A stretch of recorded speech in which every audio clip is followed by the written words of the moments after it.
vite, più rinomate,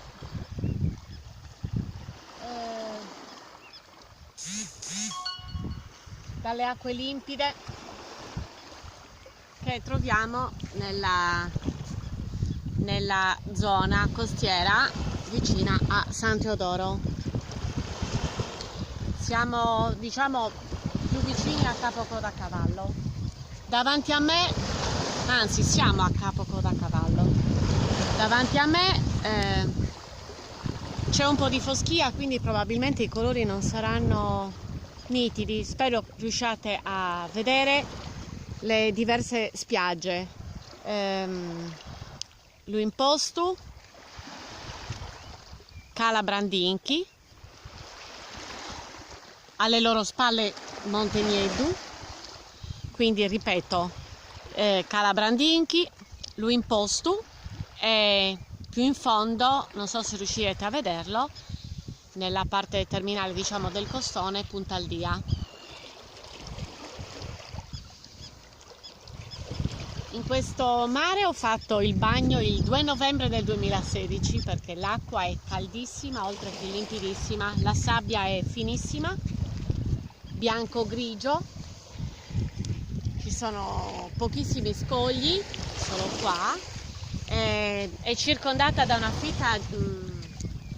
fitta vegetazione di pini e di altra macchia mediterranea e una spiaggia che alle sue spalle ha lo stagno di Salina Bamba. Vedete, ci sono anche delle costruzioni che circondano lo stagno. È particolarmente amata dai cinghiali, vorrei avere la fortuna di incontrarne una, ma almeno uno, ma sarà difficile. Vedetemi che sto facendo un grosso sacrificio a non farmi una piccola breve immersione perché purtroppo non sono attrezzata per fare una bella nuotata. È una giornata calmissima, c'è solo una lieve brezza, la temperatura oggi è stata molto gradevole. Abbiamo queste grandi montagne nella parte terminale, diciamo, vicino a quest'altra parte della collina di Poseidonia, però qua la spiaggia dove mi trovo io in questo momento è pulitissima. Come vedete sto immergendo i piedi, voglio farvi vedere l'acqua da vicino, un attimo soltanto, guardate, io ho i piedi anche qua in ammollo, vedete, l'acqua è trasparente, quindi veramente non fare il bagno oggi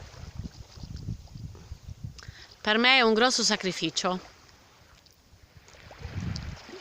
Ecco, vedete? Un'altra perla